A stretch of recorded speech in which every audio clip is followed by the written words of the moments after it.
श्री शिवाय नमस्तभ्यम दोस्तों, जय श्री राम। भगवान आप सबकी मनोकामना पूरी करें, इसी कामना के साथ आज का वीडियो हम शुरू करते हैं। सबसे पहले तो आप सभी को आने वाली निर्जला एकादशी व्रत की ढेर सारी शुभकामनाएं। साल की सबसे बड़ी निर्जला एकादशी साल 2026 में 25 जून दिन गुरुवार को पूरे विधिवत तरीके से मनाई जाएगी। आज आपको इस वीडियो में निर्जला एकादशी की पूजा विधि बताने वाले हैं, वो भी कम सामान के साथ हम किस तरह से पूजा अर्चना कर सकते हैं।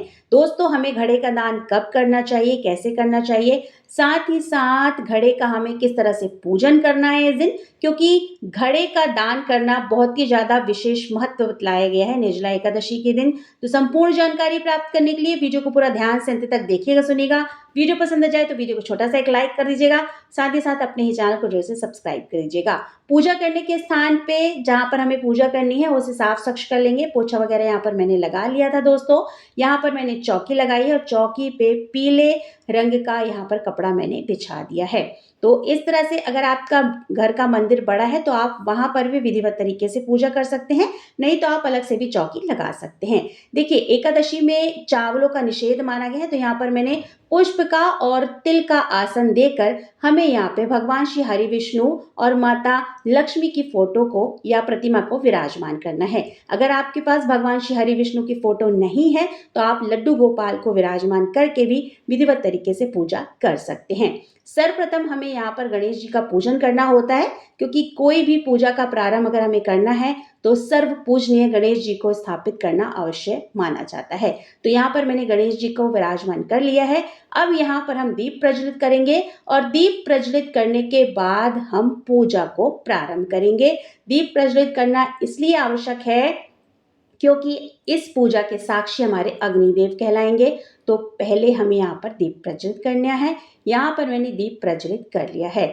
अब यहाँ पर साफ स्वच्छ जल के हम 3 बार छींटे मारेंगे। भावपूर्ण स्नान कराना कहते हैं इसे, तो यहाँ पर भावपूर्ण हम स्नान करा लेंगे भगवान श्री हरि विष्णु को, गणेश जी को और अपने दीप जो प्रज्वलित किया है उसको। यहाँ पर मैंने भगवान श्री हरि विष्णु की फोटो में पीला जनेव अर्पण कर दिया है वस्त्र के रूप में। हम भगवान श्री गणेश को भी वस्त्र के रूप में जनेऊ पहना देंगे।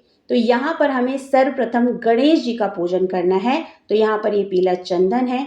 सबसे पहले हम गणेश जी का पूजन करेंगे, उनको चंदन लगाएंगे, फिर हम भगवान श्री हरि विष्णु को लगाएंगे और फोटो में जितने भी देव हैं उनको हमें चंदन लगाना है। तो भगवान श्री हरि विष्णु को हमें पीला चंदन ही लगाना है, इस बात का आपको विशेष ध्यान रखना है। माता लक्ष्मी को यहाँ पर हम रोली लगा देंगे।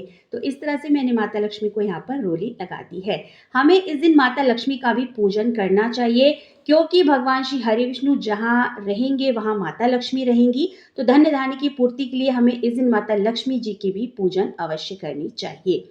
अब यहाँ पर हम पुष्प अर्पित कर देंगे। तो सबसे पहले हम भगवान गणेश जी को पुष्प अर्पित करेंगे, फिर भगवान श्री हरि विष्णु की फोटो या प्रतिमा के पास इस तरह से हम फूल अर्पित कर देंगे। हमने जो दिया प्रज्वलित किया है हम वहां पे भी फूल अर्पित कर देंगे। निर्जला एकादशी के दिन घड़े का पूजन किया जाता है। पूजन के पश्चात दान किया जाता है, साथ ही साथ मीठा शरबत भी दान किया जाता है। अब हम यहाँ देख लेते हैं कि हमें घड़े का पूजन किस तरह से करना है। यहाँ पर मैंने एक छोटा सा मिट्टी का घड़ा लिया है, आप चाहे तो बड़ा घड़ा भी ले सकते हैं। घड़े के कंठ में सबसे पहले हमें मौली बांधना है और घड़े के अंदर 4 दाना चीनी डालना है। तुलसी का एक पत्ता हम अवश्य डालेंगे और इस पे हम साफ स्वच्छ जल भरेंगे जो बिल्कुल कंठ तक भरा होना चाहिए। तो इस तरह से कंठ तक हम साफ स्वच्छ जल भर देंगे। जल भरने के बाद हम यहाँ पर घड़े पर स्वास्तिक बना लेंगे। तो यहाँ पर मैंने स्वास्तिक बना लिया है और इस तरह से हमें टीकना होता है। तो आप पीले चंदन से ही घड़े को अच्छी तरह से टीक देंगे। देखिए, जो विशेष दिन होते हैं ना उनमें अगर हम कुछ चीजें दान करते हैं तो दान करने वाली चीजों को सर्वप्रथम हमें पूजना होता है, पूजा के स्थान पर रख करके फिर उसे मिनसना होता है और फिर हमें उससे दान देना होता है। तो ये विशेष दान कहलाता है, इसलिए इस दिन घड़े का पूजन विशेष तौर से किया जाता है। अब यहाँ पर जो घड़े के ऊपर पात्र रखते हैं वो पात्र रख देंगे और उसमें भी 4 दाना मैंने यहाँ पर चीनी यानी शक्कर रख दी है। अब जो भी ऋतु फल आपके पास हो, वैसे तो खरबूजे का बहुत ही विशेष महत्व बतलाया गया है, तो इसके ऊपर हम एक फल रख देंगे। यहाँ पर मैंने खरबूजा रख दिया है, आप चाहे तो आम भी रख सकती हैं या जो आपके पास हो ऋतु फल आप वो रख सकते हैं। और फल के सहित यानी फल सहित हमें इस घड़े का दान करना होता है। थोड़े थोड़े से तिल का आसन दे करके इस तरह से हम घड़े को यहाँ पर स्थापित कर देंगे। घड़े के पास हम थोड़े से पुष्प भी रख देंगे और इस तरह से पूजा के स्थान पर हमें पहले घड़े का पूजा करनी है, घड़े को पूजना है, मिनस करके फिर हमें दान में देना है। सर्वप्रथम सर्व पूजनीय भगवान श्री गणेश जी को हम यहाँ पर भोग अर्पित करेंगे। तो यहाँ पर मैंने भगवान श्री गणेश को भोग अर्पित कर दिया। उसके बाद हम भगवान श्री हरि विष्णु को भोग अर्पित करेंगे। विशेष तौर से एकादशी के दिन अनाज से बना हुआ भोग हमें नहीं चढ़ाना चाहिए और निर्जला एकादशी वाले दिन तो बिल्कुल भी नहीं। तो यहाँ पर मैंने मीठे में बताशे लिए हैं और भोग के ऊपर मैंने तुलसी का एक पत्ता रख दिया है और कुछ सूखे मेवे का भोग लगाया है। यहाँ एक फल रख देंगे, जो भी ऋतु फल है आपके पास वो भोग के रूप में यहाँ पर आप चढ़ा सकते हैं और इसके ऊपर भी हम एक तुलसी का पत्ता अवश्य रखेंगे। तो इस तरह से जो भी आपके पास ऋतु फल है वो आप चढ़ा सकते हैं। देखिए इस दिन शरबत के दान का विशेष महत्व है। तो यहाँ पर मैंने शक्कर ले ली है एक कटोरे पे और उस पे कुछ दक्षिणा रख दी है। तो आप इस तरह से चीनी का यानी शक्कर का भी दान कर सकते हैं। साथ ही साथ पूजा के स्थान पर हमें कुछ दक्षिणा रखनी होती है। अगर पूजा में किसी भी प्रकार की कोई कमी बेसी हो गई है तो वो इस दक्षिणा से पूरी हो जाती है। अब हम धूप प्रज्वलित करके इस तरह से धूप दिखा देंगे। कम समय में हम निर्जला एकादशी की पूजा कैसे करते हैं, यहाँ पर मैंने आपको संपूर्ण जानकारी दे दी है। देखिए घड़े का दान तो उत्तम माना ही गया है। साथ ही साथ अगर आपका सामर्थ्य है, आप सक्षम हैं, तो इस दिन आप कपड़े का दान अवश्य करें। जिनको भी आप घड़े का दान कर रहे हैं उन्हीं को आप कपड़े का भी दान कर सकते हैं। यहाँ पर मैंने एक पीला गमछा लिया है और उसके ऊपर अपने सामर्थ्य के हिसाब से कुछ दक्षिणा रख दी है, जिसे भी हम घड़ा देंगे। साथ ही साथ इस तरह से एक कपड़ा दान जो है वो अवश्य करना चाहिए। अगर आपने साल भर की एकादशी का व्रत नहीं किया है और आप निर्जला एकादशी का व्रत कर लेते हैं तो साल की जितनी भी एकादशी होती है उसका पूर्ण फल आपको प्राप्त होता है। इसलिए निर्जला एकादशी को सबसे बड़ी एकादशी माना गया है। तो अब हम यहाँ पर कथा पढ़ लेंगे। तो सीधे हाथ में थोड़े से तिल और पुष्प ले करके हमें निर्जला एकादशी व्रत की कथा अवश्य सुननी है।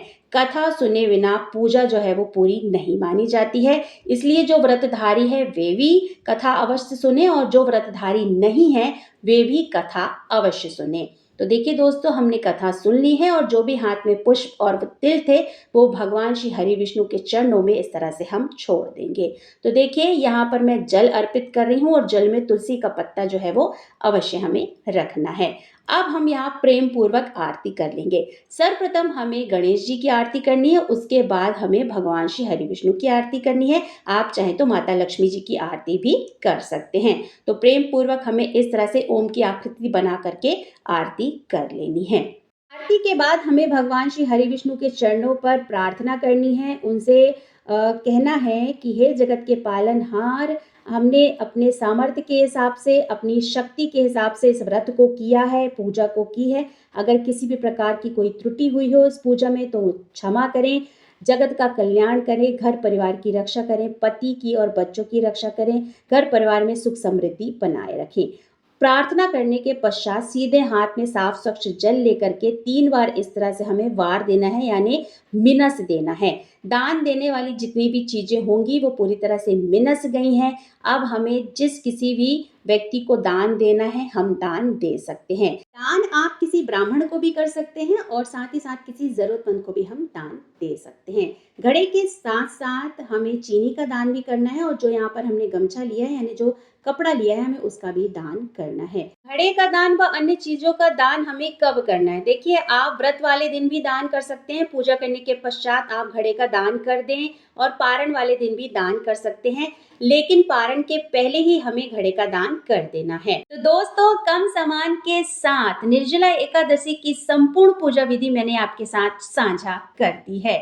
घड़े का पूजन कैसे करना है सब कुछ मैंने आपको विस्तार से बतला दिया है। दान कब करना है ये भी बतला दिया है। आशा करती हूँ आपको वीडियो पसंद आया होगा। दोस्तों अगर वीडियो पसंद आए तो वीडियो को छोटा सा एक लाइक कर दीजिएगा, साथ ही साथ अपने ये चैनल को जोर से सब्सक्राइब कर दीजिएगा। दोस्तों बहुत जल्द मिलते हैं एक नए वीडियो के साथ, एक नई जानकारी के साथ। तब तक के लिए श्री शिवाय नमस्तुभ्यम, जय श्री राम, धन्यवाद दोस्तों।